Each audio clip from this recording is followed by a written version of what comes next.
नौजवानों और हमारी इज्जतदार माँ और बहनों, आप तमाम का बेहद शुक्रिया कि आज आप इतनी बड़ी तादाद में कोचा दामन से मजलिस इत्तेहाद मुस्लिमीन के उम्मीदवार सरवर आलम की कामयाबी के लिए आप यहाँ पर जमा हुए हैं। मेरे अजीज दोस्तों और बुजुर्गों, मैं 2015 से सीमांचल को आ रहा हूँ और हर बार जब कभी भी हम आए और आते रहेंगे इंशाअल्लाह, हर बार हमारे मुखालिफिन ये पूछते हैं कि तुम हैदराबाद से यहाँ क्यों आते हो। चाहे बीजेपी मोदी हो, नीतीश कुमार हो, तेजस्वी हो या कांग्रेस के नेता हो, हम आपको बता रहे हैं, उनको नहीं कह रहे हैं कि हम में अगर लालच होता तो हम किसी नाम निहाद सेकुलर पार्टी के लिए जाकर इंतखाबी मुहिम चलाते। अगर हमको सत्ता की जरूरत होती तो हम कहीं मंत्री बनकर बैठ जाते। अगर हमको शोहरत पाना होता तो हम कुछ और काम करते।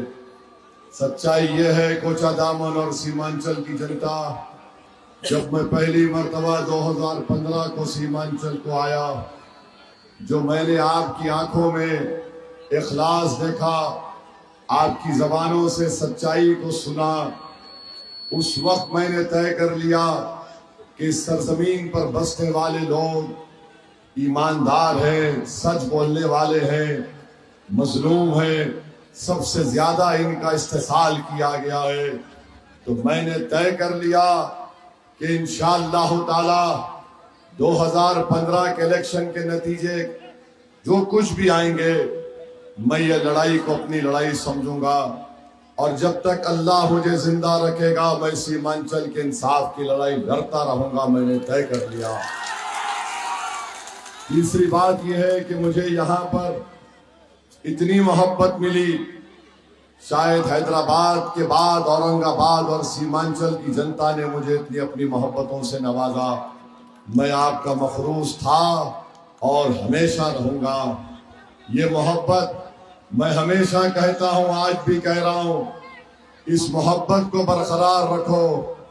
आपने अपने दिल के किसी कोने में मुझे अपनी मोहब्बत से नवाजा, ये मेरे लिए दुनिया का सबसे कीमती खजाना है।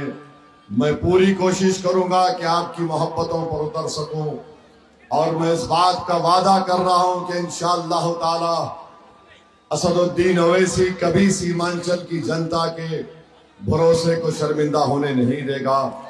मेरे अजीज दोस्तों, एक बुजुर्गों, मैं आपको बताना चाह रहा हूं कि हमारे मजलिस के जलसों में हजारों की तादाद में जनता आती है, मैं उनका शुक्रगुजार हूं।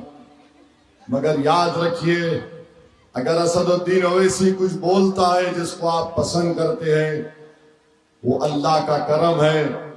आपके दिलो दिमाग में जो बात छुपी हुई होती है, जिसको आप अपनी जबान पर लाकर जालिम हुक्मरानों को चीख मार कर सुनाना चाहते हैं, असदुद्दीन ओवैसी को अल्लाह ने उस नेमत से नवाजा कि तुम्हारे दिलो दिमाग में जो नाइंसाफी का तूफान उमड़ रहा है सीमांचल के ताल्लुक से, ओवैसी उसको अपनी जबान पर लाकर जालिमों तक पहुंचाने का काम करता है और मैं करता रहूंगा।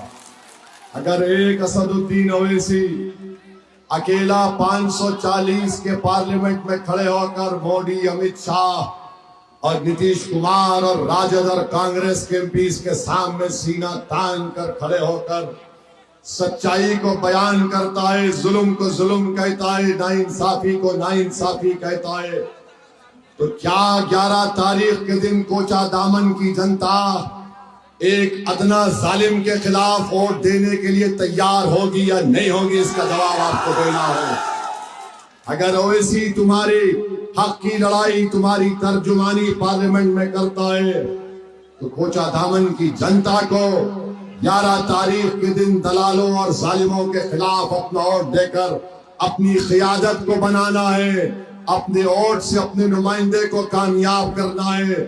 और अगर मास्टर कल रात कोई मिठाई बांटते हैं तो मिठाई दबा के खाइए, मगर सुबह में पतंग छाप तोड़ दीजिए।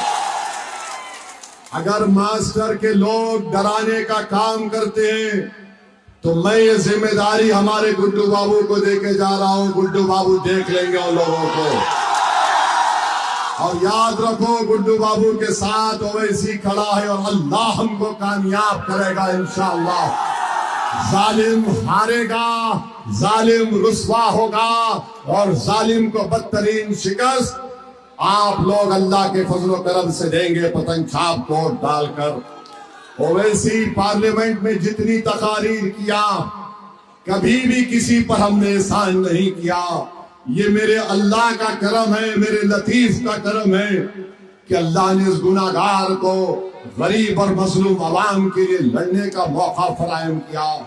मैं जिंदा हूं, जब तक जिंदा रहूंगा पार्लियामेंट के दरो दीवार को हिला के रखा। सीमांचल की सरजमीन पर जो जालिमों ने नाइंसाफी की, हमने उनका जीना हराम कर दिया। आज देखो कोचा दामन की जनता एक ओवैसी को रोकने के लिए दिल्ली से मोदी अमित शाह आ रहा है, कांग्रेस के बड़े बड़े नेता भाई बहन आ रहे हैं, उत्तर प्रदेश से अखिलेश आ रहा है, सब आ रहे हैं। अरे याद रखो, एक मर्द मुजाहिद का मुकाबला ये कमजोर लोग कभी नहीं किए, ना कभी करेंगे इंशाअल्लाह ताला। किसी के जबान पर सीमांचल नहीं आता, कोई सीमांचल जिंदाबाद का नारा नहीं लगाता, कोई सीमांचल के माँ और बहनों की तकलीफ को बयान नहीं करता, कोई पलायन को रोकने की बात नहीं करता, कोई अस्पताल में डॉक्टर क्यों नहीं है बिठाने का बात नहीं करता, दवाइयों की बात नहीं करता, जमीन कटाओ की बात नहीं करते। किसान परेशान है, बच्चे परेशान हैं, इन सब की बात ओवैसी करता है। तो मोदी भी आ गया सीमांचल को, अमित शाह भी आ गया, कांग्रेस के दोनों भाई बहन आ गए, तेजस्वी आ गया, सब आ गए। अरे जितनों को बुलाना है बुला लो, यहाँ पर पतंग छाप घर घर पहुंच चुका है। पतंग छाप कामयाब होगा इंशाअल्लाह ताला। मेरे अजीज दोस्तों और बुजुर्गों, मैं हमारी माँ और बहनों को भी बता रहा हूं कि ये हमारे इंसाफ की लड़ाई है। और अगर कोई ये कहता है कि मजलिस इत्तेहादुल मुस्लिमीन वोट काटने के लिए आई, तो दुनिया का सबसे बड़ा झूठा है। मैं बुजुर्गों से अपील कर रहा हूं कि आप नौजवानों की सरपरस्ती करिए। मैं अहले दिल से भीख मांग रहा हूं कि आप रात के अंधेरे में उठकर जो रब्बे करीम को राजी करने के लिए सर्वसजूद होकर उसकी मोहब्बत और खौफ में आंसू बहाते हैं, एक कतरा आंसू उस पार्टी के लिए आप बहा दो जो सीमांचल की जनता के इंसाफ के लिए पतंग छाप कर रहा है, ताकि यहां से हमको कामयाबी मिल सके। और मास्टर को कहना चाह रहा हूं, 14 साल से तुम मोदी और नीतीश कुमार के साथ उनके दामन में बैठे हो। तुम कोचा दामन में एक गवर्नमेंट का पीएचसी के अस्पताल में तुम एक डॉक्टर को दिन में 5 घंटे नहीं बिता सकते। तुमने यहां पर कोचा दामन में डिग्री कॉलेज नहीं बनाया, तुमने कोचा दामन में रेलवे स्टेशन नहीं बनाया। 14 साल से तुम मोदी और नीतीश कुमार के साथ बैठकर चाय पी रहे हो, नहीं मालूम और क्या क्या खाते भी हो। मगर हम तुमसे पूछ रहे हैं, सत्ता में तुम थे, मुख्यमंत्री तुम्हारा था, देश का प्रधानमंत्री तुमको इज्जत से पुकारता था, आओ मास्टर मेरे पहलू में बैठ, मैं तुझे चाय बनाकर पिलाता हूं। बताओ मास्टर, तुमने कोचा दामन के लिए क्या किया? आज तुम रोते हो, रो के बोलते मैंने खिदमत की।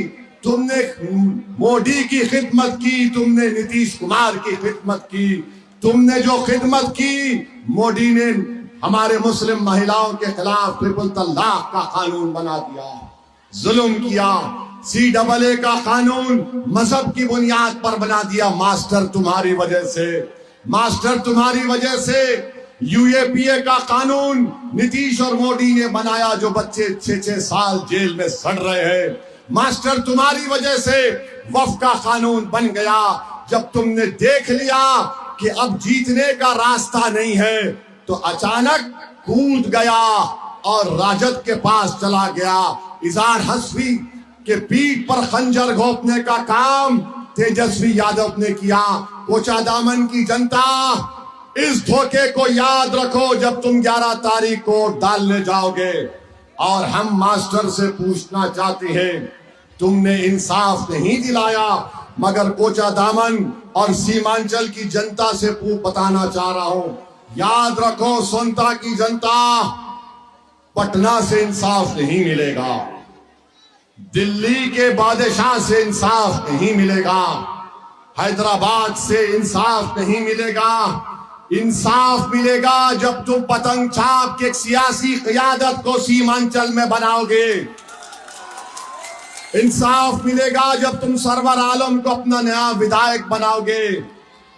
और तुमने कभी किसी को चाचा के नाम पर वोट दिया, कभी भतीजे के नाम पर वोट दिया, कभी कहा कि ये फुला का बेटा है, ये फुला का भतीजा है। आज हम तुमसे अपील कर रहे हैं कि तुमको और आपको और हमको सिर्फ सीमांचल के नाम पर पतंग छाप को वोट देना है। क्या आप देंगे? इंशाअल्लाह। मेरे अजीज दोस्तों और बुजुर्गों, हम आपको बता रहे हैं, मजलिस की कामयाबी को रोकने के लिए बहुत से सर्कस के जोकर सीमांचल को भी आए, कोचादामन को भी आए। ये सर्कस के जोकर हैं, अपना कर्तव्य करके चले जाते। तुमने काम किया, सीमांचल की जनता 11 तारीख को पतंग छाप को बटन दबाएगी। मेरे अजीज दोस्तों और बुजुर्गों, निफाक और इंतशार का शिकार मत होइए। याद रखिए, ये मास्टर इलेक्शन हारेगा इंशाअल्लाह ताला। और तैयार हो जाइए, मास्टर दोबारा नीतीश और मोदी के पास चला जाएगा। ये नहीं रुकेगा। इसको वोट डालने का मतलब ये भी डूबेगा और आपको भी डूबेगा। तो इसलिए मास्टर की इस कुलाटी, मास्टर है ये, कहीं पर भी कुलाटी मार सकता है। और हम आपको बता रहे, हमारे सीमांचल के हिंदू भाइयों को बता रहे, मजलिस सीमांचल की लड़ाई लड़ रही है, क्षेत्र न्याय की लड़ाई लड़ रही है। आप इसमें हमारा साथ दीजिए। क्या भारत के संविधान में, नौजवानों तुम पढ़े लिखे हो, भारत के संविधान में दफा 38 उठाकर पढ़ो। दफा 38 कहती है कि लोगों में गुर्बत और नाइंसाफी को कम करना चाहिए, विकास होना चाहिए। ये भारत का संविधान की दफा 38 कहती है, 38(2). ये मजलिस काम कर रही है। मेरे अजीज दोस्तों और बुजुर्गों, आखिर में हम कहना चाहेंगे कि ईंट का जवाब पत्थर से नहीं होगा। ईंट का जवाब पत्थर से नहीं होगा। जिल्लत का जवाब पतंग छाप को देकर होगा। जिल्लत का जवाब बोलो, जिल्लत का जवाब, नाइंसाफी का जवाब, गुर्बत का जवाब, जमीन कटाव का जवाब। जमीन वहां पर अख्तर भाई के कॉन्स्टिट्यूंसी में मस्तान साहब से किसी ने पूछा, ये कटाव का कारण क्या है? तो बोला, इसका कारण धसन है। मस्तान साहब भी माशाअल्लाह। तो धसन का जवाब, टूटे पुल का जवाब, डॉक्टर को अस्पताल में लाने का जवाब, दवाइयों का जवाब, बच्चों के स्कूलों का जवाब, सीमांचल से नाइंसाफी का जवाब, जिसने घुसपैठिया बोला तुमको उसका जवाब, जिसने तुमको नमक हराम बोला उसका जवाब, एनआरसी का जवाब, बेरोजगारी का जवाब, पलायन का जवाब, डकैती का जवाब, वक्फ कानून के खिलाफ गद्दारों का जवाब, गद्दारों का जवाब। तो आपने फैसला कर लिया 11 तारीख को पतंग छाप तोड़ देंगे। और अगर मास्टर साहब मिठाई दे रहे हैं तो तबरुकन खा लो, छोड़ना नहीं। 14 साल से नीतीशवा ने इनको बहुत मिठाई दी, और जो दलाल, जो कॉन्ट्रैक्टर गांव-गांव जाकर बोल रहे हैं, याद रखो यहां से पतंग छाप कामयाब होगा, मास्टर नहीं होगा इंशाअल्लाह। तो लगाइए मेरे साथ नारा, सीमांचल जिंदाबाद, पतंग छाप जिंदाबाद, इजहार असफी जिंदाबाद, अख्तर उल ईमान जिंदाबाद, गुलाम सरवर जिंदाबाद, सुरजापुरी जिंदाबाद, कुलैया जिंदाबाद, शेरशाहवादी जिंदाबाद, अंसारी शेख जिंदाबाद, हमारा इत्तेहाद जिंदाबाद, हमारा इत्तेहाद जिंदाबाद। नारे तकबीर, नारे तकबीर। अल्लाह आपको सब